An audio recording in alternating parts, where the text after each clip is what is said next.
All right, welcome back. Happy New Year. And this year in 2023, we're kicking it off hot. We're joined by Byron Lindeek at the Model Maniac on Twitter. Byron, how are we doing?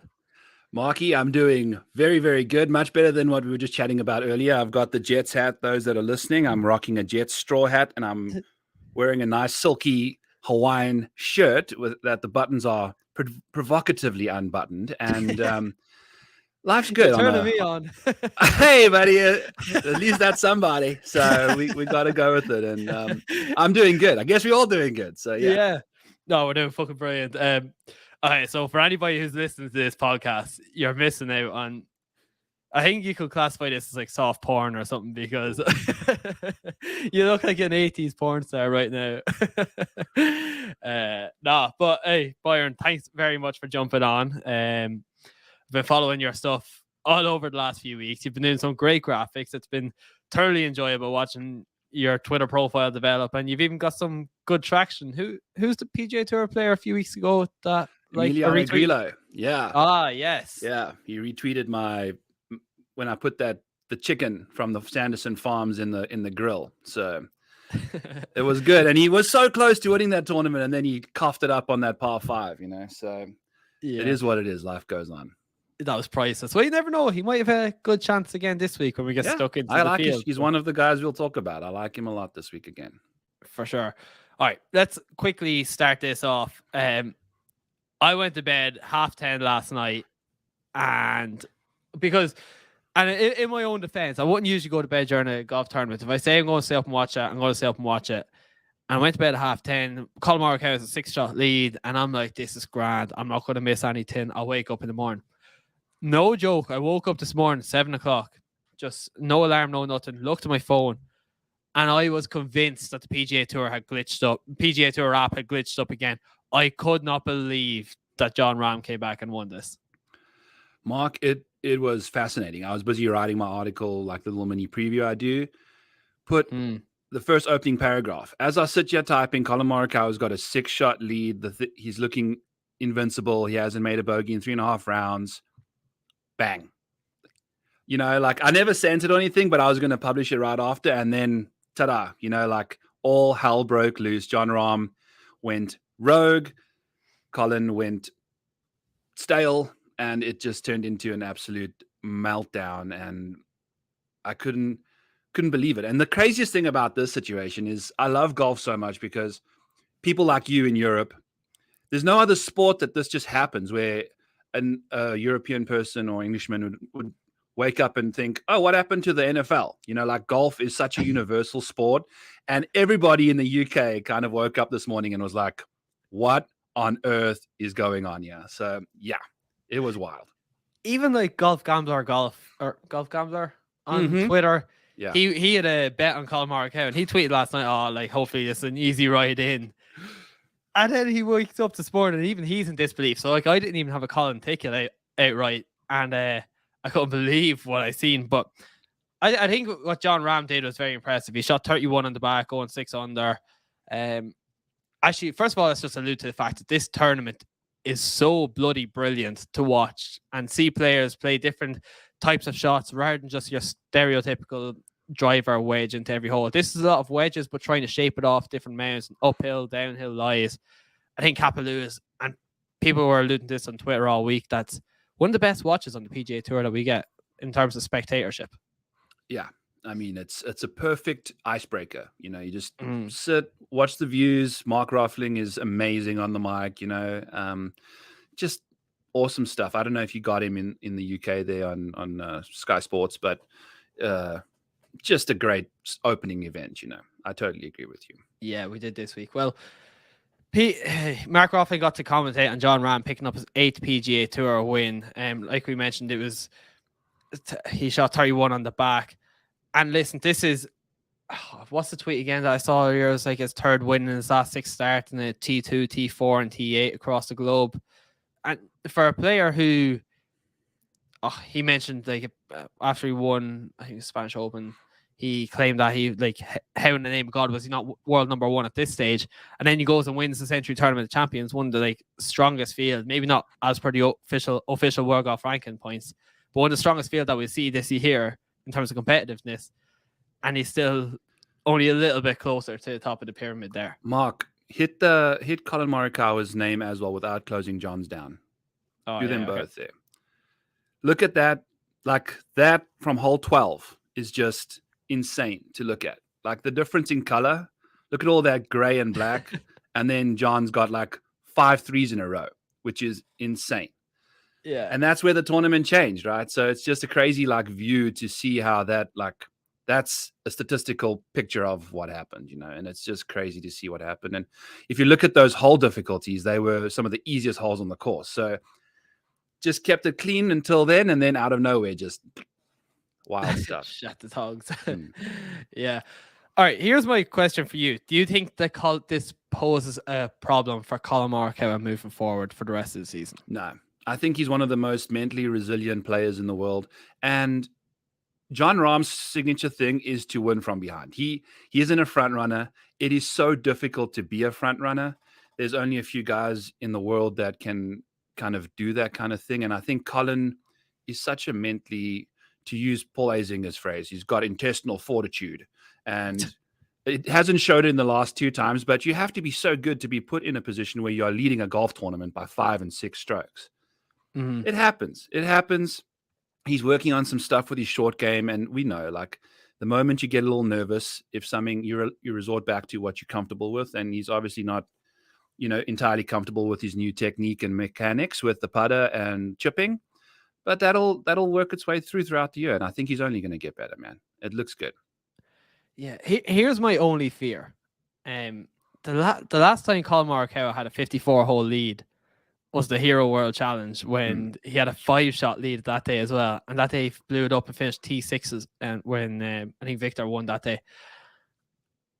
And I'm not saying it's going to pose a problem because my resounding grace for Colin Morikawa has always been the fact that he is so good. He's so mentally sound. Like a lot of these players, like the top 20 or 30 players in the world, in terms of skill level, it's very, very minor, the difference in skill level. But some of them are just more mentally resilient than others. And Colin Morikawa always struck me in that bracket. So I'm not taking that away from him. I'll be very, very keen to see how he approaches the next time he has the 54-hole lead, because it's all well and good saying, oh, yeah, he's mentally sound, there's no problem with it. But when it gets to that back 9 and he gets a little niggle in the back of his head and he's like, oh, God, remember that time of the Hero, or remember that time of the century when I bottled this, and don't duff your chip like you duffed his chip in the 15th hole, I think, yesterday.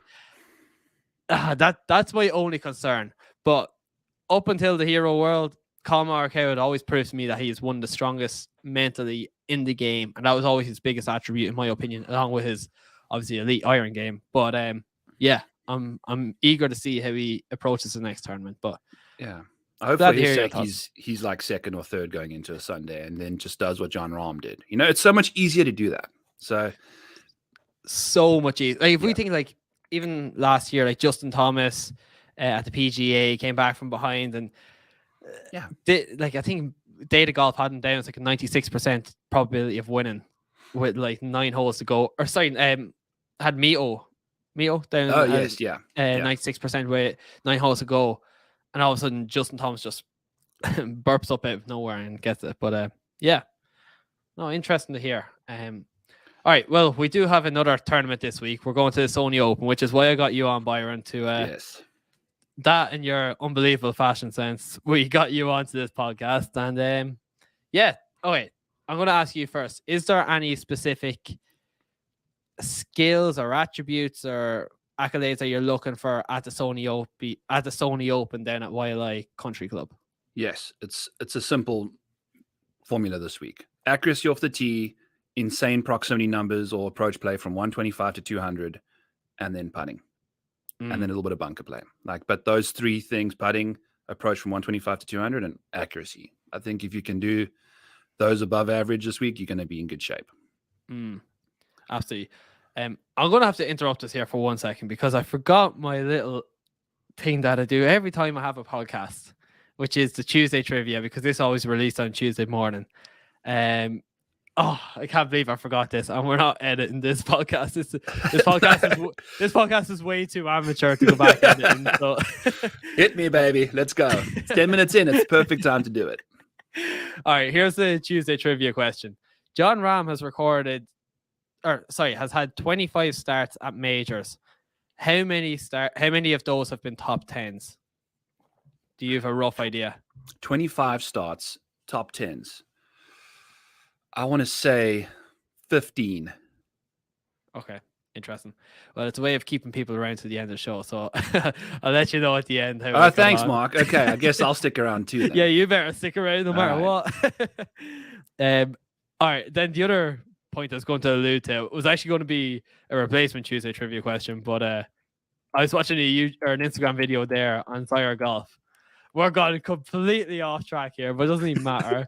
A guy walked into a golf store, and he tried to make out the most expensive golf equipment that he tried to buy the most expensive golf equipment that he could buy. So like the putter, the bag, the shoes, the rangefinder. What do you think he spent in that shop? And I'll give you the answer to this right now. $55,000. Oh God. Okay, cancel this part of the show. Oh no, 10,195. I don't know where 55 came from. I'm sorry. Yeah, 10 grand. Yeah, he did. Now it was only a very average golf shop with like it didn't have PXG clubs or anything. Okay, that's what I was going to say. Is like you can get some fancy ass irons and stuff and drivers. Yeah. No, it's over here in Ireland, Byron. We don't have the stuff that you have. You should have told me it was in Ireland. You know, like I've got a PGA Superstore like 3 blocks down the road in my town of 10,000. No, I'm joking. But all right, okay, cool. All right, let's get back to the Sony Open here because the most amateur golf podcast in the world has gone even more amateur, dude. I love this podcast. It's one of my favorites. It's authentic. Okay, so Sony Open, it's going to be pretty much drive, wedge, and putt competition. The course is 7,048 yards. I think I saw earlier. It's a par 70, and I think one of the most iconic shots that we'll ever see was last year when Hideki Matsuyama hit the 3-wood into 18 with that top tracer into the sun. He couldn't see where the ball was going, and all of a sudden it lands on the green 3 feet from the pin. He makes the eagle and he wins over a Russell Henley collapse. Were you one of the people on Russell Henley that day? No, thank God. I couldn't imagine being in that situation, but had a Daniel Berger at the Honda, which is basically the same thing. But thank God, no. Yeah, he gave up a 6-shot lead in the back 9, which was fucking crazy. It reminds me of some of my days, but I'm never in the lead anyway. So, okay, let's keep it rolling here. Comparison courses this week, we're going to look at Sedgefield. Well, the ones I'm going to look at are Sedgefield Country Club, Sea Island, and Harbour Town. Are there any other courses out there that you'd be considering, or is that kind of the central focus this week, Byron? I had Port Royal out in Bermuda as one as well, kind of as the third or fourth option, and then Innisbrook Copperhead is another one that I think Data Golf suggested was a pretty good translation. And I think you can look at a few of the tournaments from the fall swing with like the Zozo. I feel like the Zozo is kind of similar in a way, but and those are going to be the guys that I'm eyeing out, as those guys have played well in Japan. And there was a few other tournaments that I really liked as comps, for these guys this week. Interesting. All right, cool. So we'll fly through the leaderboard or the betting odds here. We'll take a look at some of those courses. You can tell me who you like or who you don't like. And I think for the first time in his career, we're taking a look at betfair.com here. For the first time in his career, Tom Kim is the favorite here in the UK and Ireland at 11-1. At the rest of the top of the leaderboard, under 20-1 is Hideki Matsuyama, Jordan Spieth, Sungjae Im, and Russell Henley. Any of those jumping out to you, Byron? Yes, it's Tom Kim, or I'm skipping everybody and going all the way down to like 35-1 kind of thing. So as we were chatting about beforehand, I am having a tough time betting Tom Kim at 12-1. We've got some 12s over here. I was waiting on a book to do enhanced odds and go from 12 to 13. I was going to pounce on that. Right before they changed the odds to 11-1 and then made it 11.5-1 for enhanced odds. Bunch of scavengers. So really pissed off about that, and that changed my whole vibe. So now I've got a few other guys we can get to down the board, but I'm really in on Tom Kim. It's just 12-1 is tough, dude. And I was looking at previous betting odds for this event. Hideki won this thing at 18-1, but everything else, like a lot of these guys are like sitting in the 50-1 range. A lot of favorites finish towards the top, but to put your money on one guy at an event like this, it's got a little volatility to it.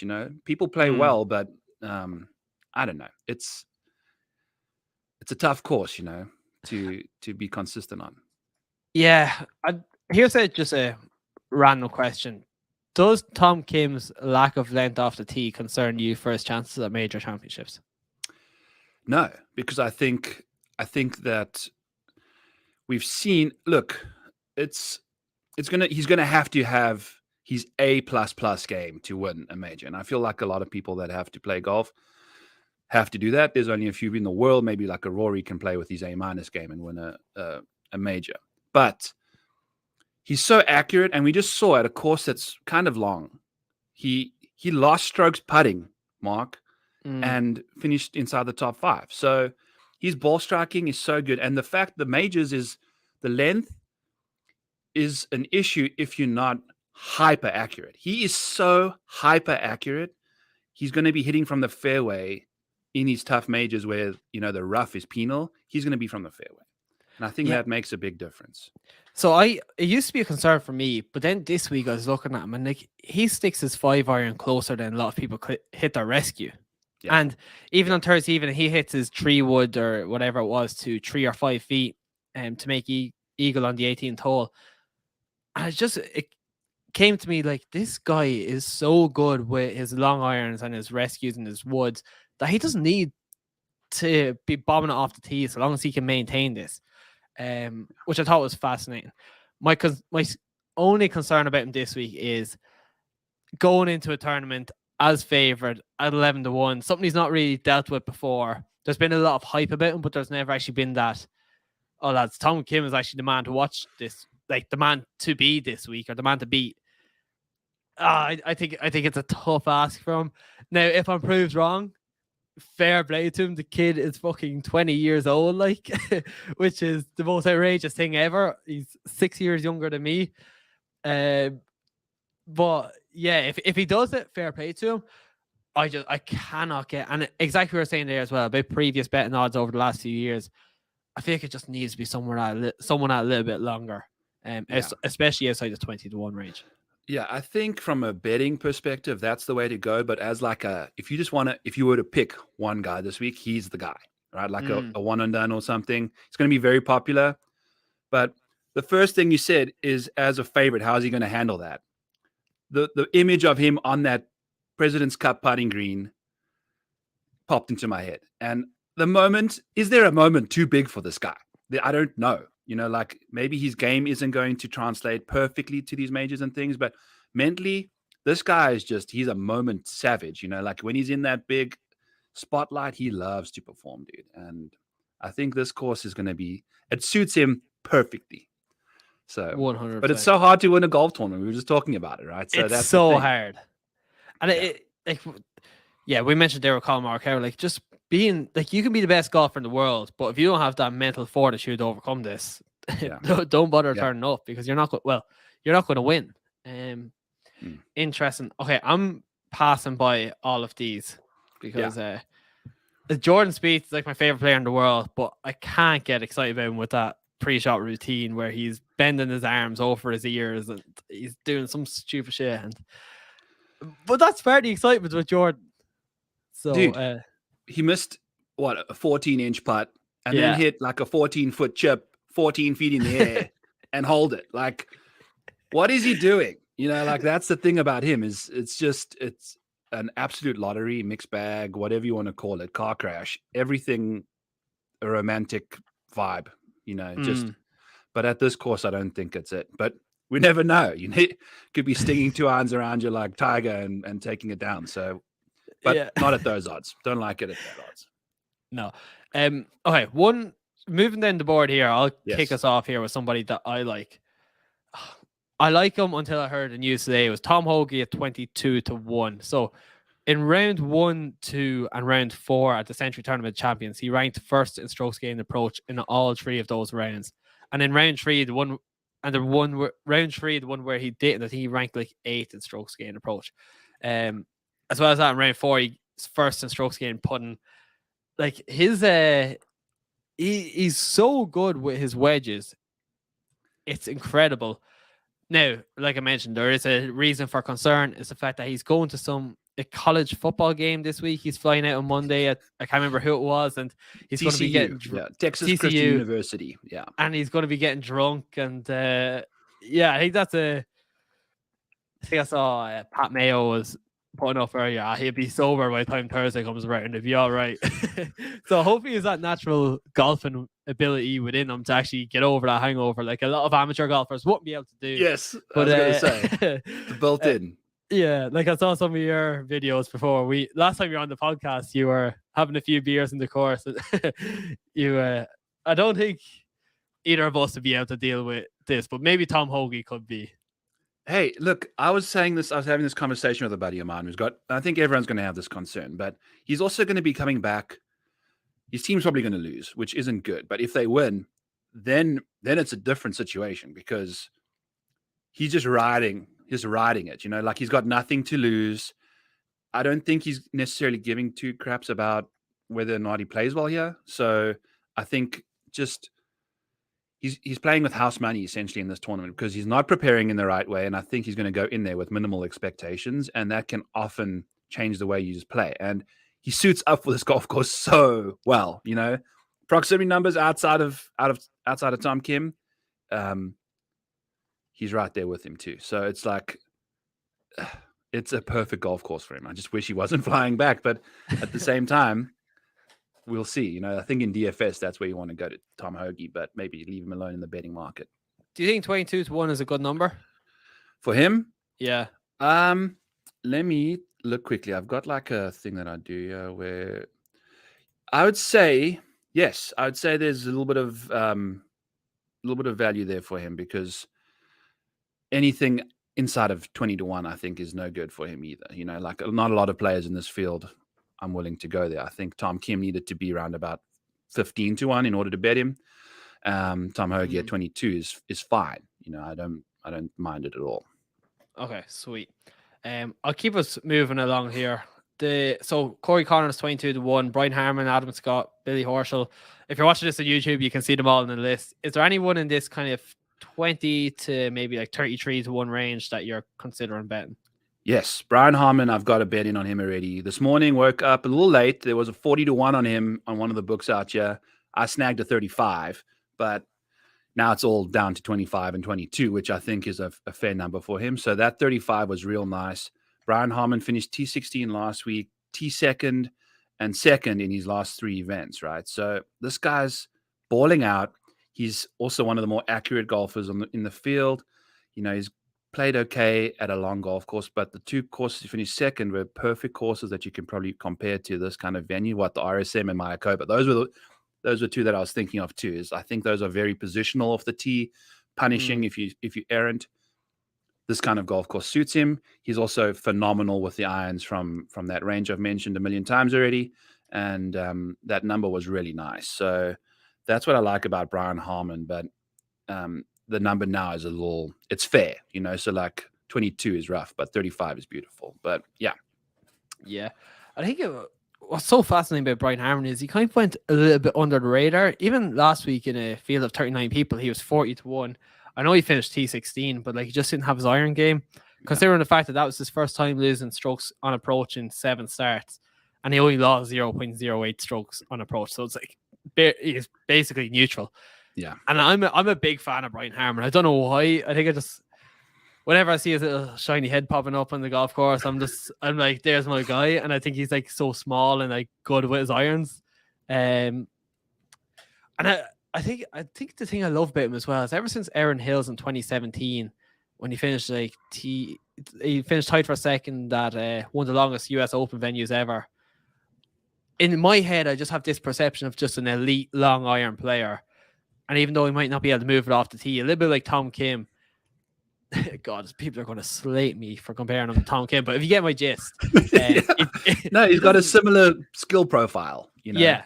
Yes. Exactly. Is he as savage when he's in contention? Maybe not, but I can statistically back that up with you. Yes.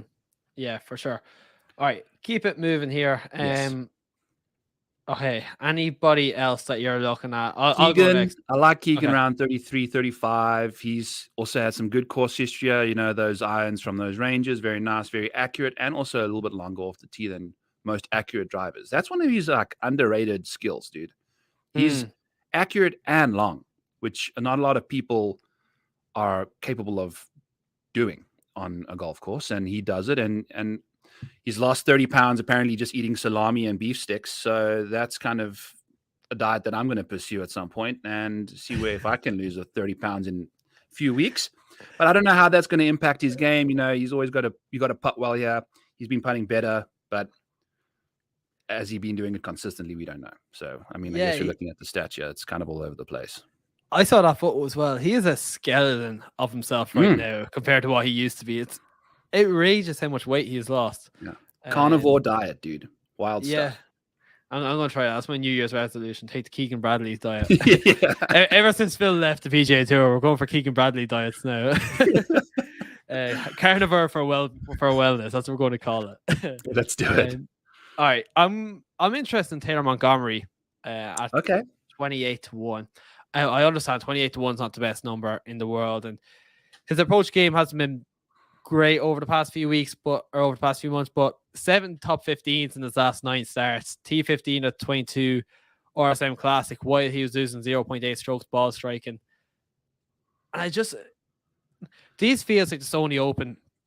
It feels like somebody's going to pop out of the water and just go and get it out of nowhere. And I know Hideki was obviously one of the favorites last year, but I just like Taylor Montgomery. I kind of like the pedigree that he might have for a course like this, where he knows that it's a relatively weak field, just to go and grab it. And I feel like that's what's going to happen this week. It's going to be someone's going to come out and grab it. And that's why I didn't really love Tom Kim as much, but I just feel like it's going to be someone down the leaderboard a little bit more. Even though, like I mentioned, 28-1 is a pretty shit number.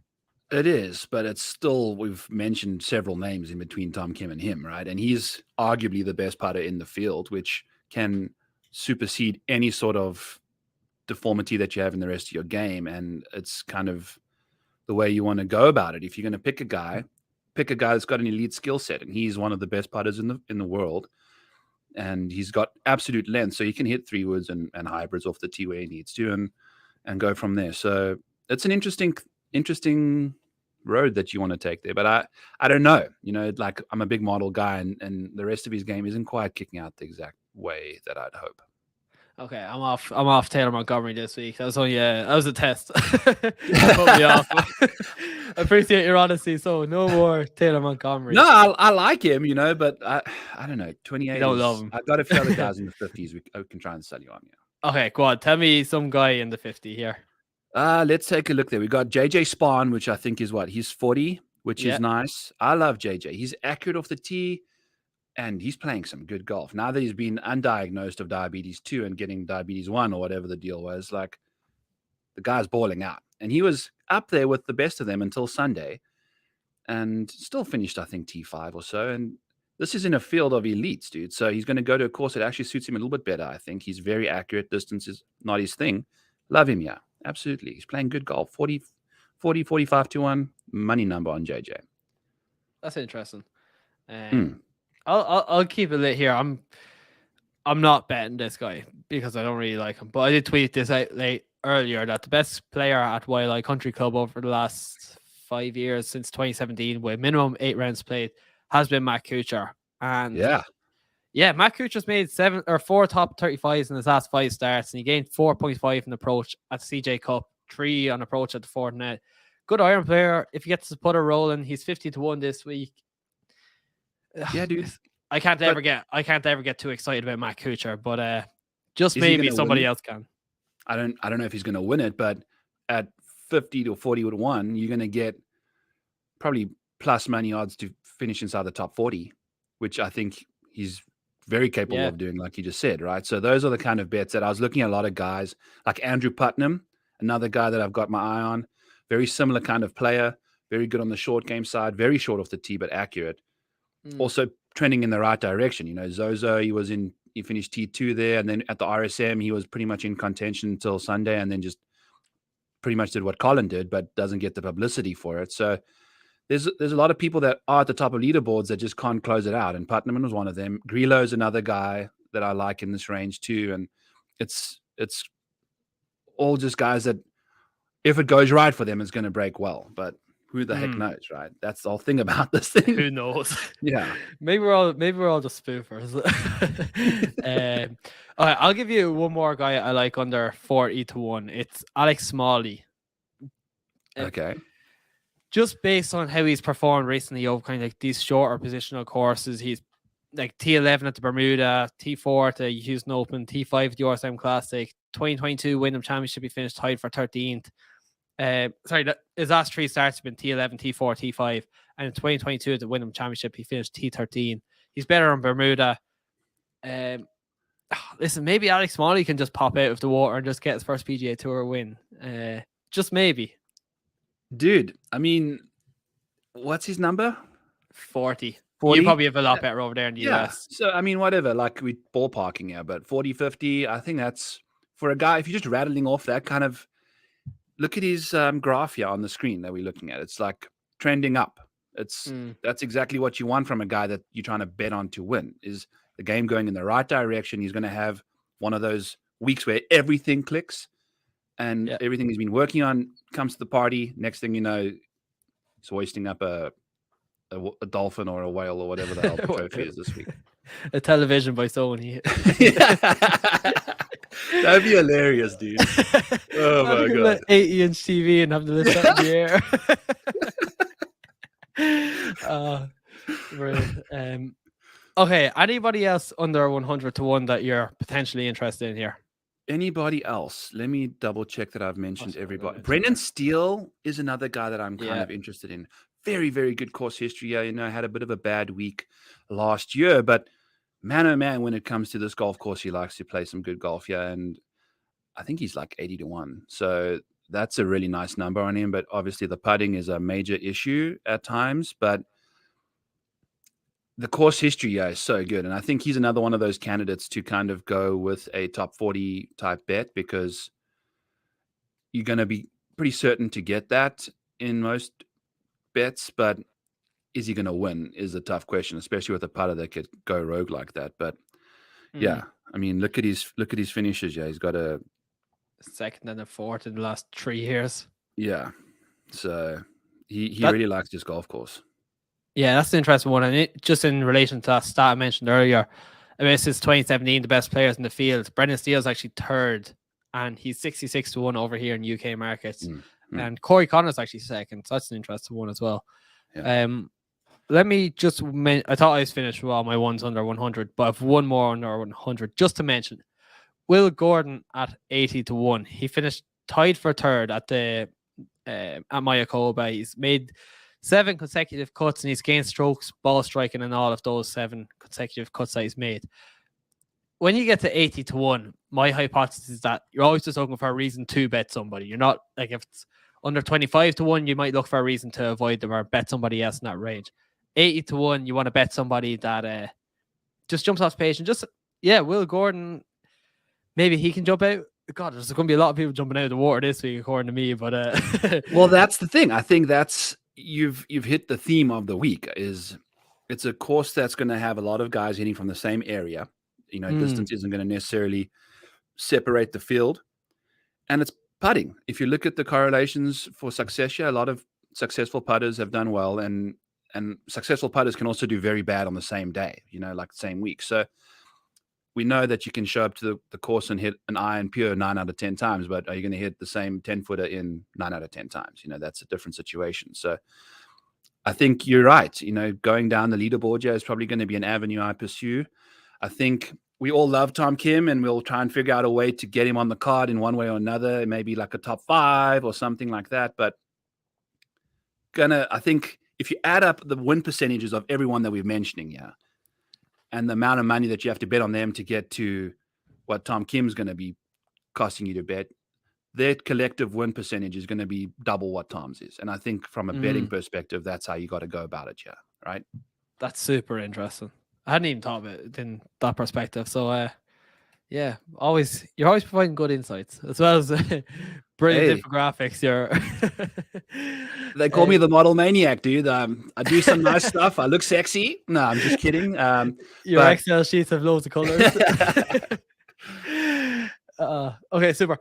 Give me anybody else, maybe outside the 100 to 1 range, even if it's in your sports book, outside 100 to 1 that are an outsider that you're considering this week, maybe 1 or 2.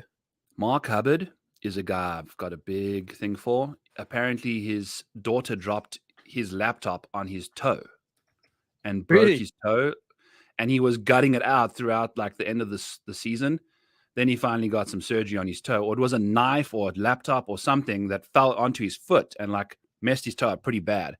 And you can see where the toe injury happened. Like if you're looking at his track record, yeah, it's right round about the Shriners probably. So he just went off the boil. And then he changed the driver in the middle of the round and thought he was only going to get a 2-shot penalty per shot. Landed up getting disqualified. That was a mess. So lots of fun stuff to do with Mark Hubbard. 125 to 1, one of the best iron players in the field. Doesn't have a great track record here, but at 125 to 1, I don't care how bad your track record's been at this golf course. If your game suits this venue, I love it. And his game does. He's a good putter. Love it all. And if you're willing to bend the rules and just take a new driver and just say, fuck this. Yes, dude. I love that. This guy's the most average Joe on tour, and he's just the best dude. I think he was also on Twitter saying it was the Wyndham when we had that one guy. Was it Smalley or Smotherman that had to make that final birdie on the final hole for like 25 people to make the cut? And he landed up bogeying one of the holes and missing the cut himself, but getting 25 other people in. Mark Hubbard was one of the guys that was just getting hammered the night before because he said, the golf gods are going to punish me for getting hammered and I'll make the cut. I've done this ever since I've been on tour. This is how you make cuts. You just go and get blitzed if you're on the number. And there's a guy that has to like... I did not know. I did not hear that story. And I'm an active person on Twitter, and I hadn't heard that. So that is hilarious. God, I think I love Mark Hubbard now. Yeah, he's awesome. He's a great follow. He's an awesome dude. All right, I'm gonna follow him straight after this. Actually, yes. You know what? Let's do it right now while we're still on this. Wait up. I'm gonna put. All right. He's a really good follow, dude. And he replies to people. Like he's replied to me once or twice. I asked him what his favorite beer was. I think it's some sort of like a peanut butter type beer or something, but he's good stuff, dude. He's fun. Okay. He's followed right now. So have you ever tagged him in one of your photos?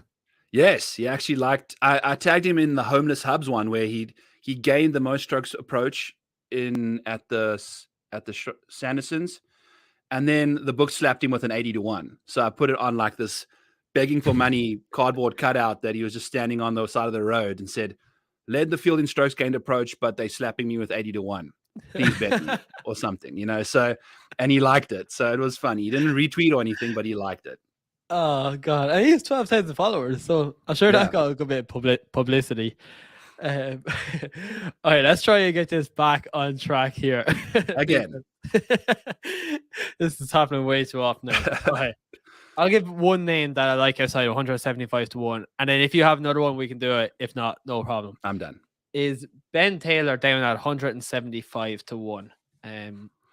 Which I think is a pretty good number considering that the RSM Classic he gained 4 strokes on approach he gained 3.3 strokes in approach before that at the Houston Open as well, and also gained 7.2 strokes putting. So he has potential there to get hot with the putter. And this is not. There we go. I finished finished third at the Houston Open and T21 at the RSM Classic. I just think this is a good number as well as that. It's 2021 Wyndham Championship. He finished tied for 24th. So. Just at 175 to 1, I only need one reason to go and bet somebody at a number like this, and I've got about 3 or 4 there to say, yeah, let's go. So I think it could be solo single bullet Ben Taylor 175 to 1, €300. No, joking. Don't do it. I love it. Don't do it. Dude, looking at his just last 2, if you're gonna take a small sample size, you're gonna apply it to a guy that's 170 to 1. And this is the perfect situation to do that. Third and T21. The putter let him down a little bit, but it looks like the ball striking is beautiful. Can't go wrong with that there. I'm gonna find a nice number and probably snag him, and we'll do a little collaborative and root for Ben Taylor this week. I like it. I think you've sold me on it. Yeah, you probably get 250 to 1 or something over there. But anyways, we have to take what we get here. Brilliant. All right, Byron, that's pretty much everything for me. Any closing remarks or are you excited for this tournament? Are you going to watch a lot of it or not? Oh, dude, my TV's like right over here. I sit here and just check outside my window, watch some golf, pet the dog, just all sorts of fun stuff. I love golf. I can't go wrong watching it. It's in Hawaii, so it's like towards the later part of the evening too, which is also fun. And I've been to Hawaii. I went to Hawaii for my honeymoon, dude. It's one of the best places in the world. I can imagine you in Hawaii. I'd say you fit right in. I was just smashing Mai Tais and eating all the street food you could ask for. And just, I was actually, I'm not the skinniest guy in the world, but I saw some chick from Asia that was busy doing her modeling on the rocks of one of the beaches. And this guy was taking photos of her like you see on the Instagram, the husbands of Instagram or whatever. After she left, I went and took the exact same photos in the exact same poses on the same rocks. And just like everyone was just losing their stuff on the beach, dude. Are you selling those? They're on Facebook, dude. Come invite me. I'll accept you on Facebook, and then you can check them out. Next podcast I have, it's going to be hanging up here behind me in a frame. The picture of you on. I've got these American swimming trunks on, dude. I just look golden. I'm a sight for sore eyes. Oh, fantastic! All right, this is why we have you on. Oh god, I better do my Tuesday trivia before I forgot. All right, you said.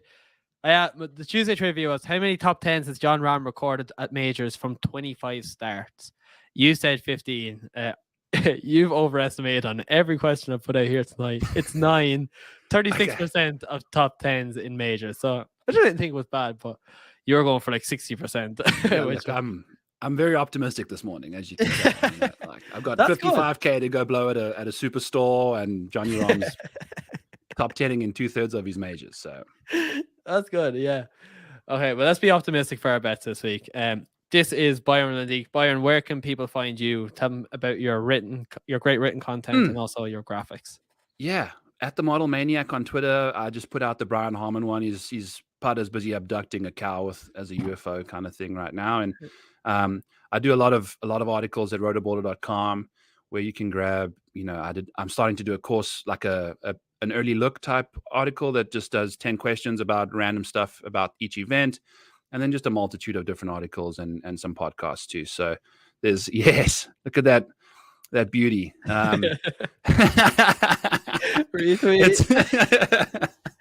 It's a goodie. And I mean, if you look at his stats, they look good too. But yeah, rotoballer.com, Back 9 Bets on YouTube. That's my podcast. And I'm going to be doing 2 podcasts a week now. I'm going to have some guests on. I've got a guest this afternoon, and I'm sure I'll get you on at some point down the road. Lovely. That sounds great. Well, you can find me on Twitter, social media, Instagram, TikTok. I just put it in my TikTok this morning. The only place you won't find me is in your bed. So at the Plug Lie. And yeah, be sure to follow both of us at some stage. Definitely follow Byron. Maybe you don't want to follow me. No, but, follow Mark. He's great. At the Plug Lie. Absolutely, let's go. One of my favorite hype man here. Last thing, there is a one and done running again this season that I'm going to start, and Byron has shared it on his Twitter. So if you're on Twitter, actually if you're on any social medias and you want to just get involved, it's free to enter. It's a bit of fun. It's like the most amateur one and done by the most amateur podcast in the world, by the most amateur page in the world. That's Plug Lie. So get involved. But Byron, listen, thank you so much for joining, and we'll be in touch soon.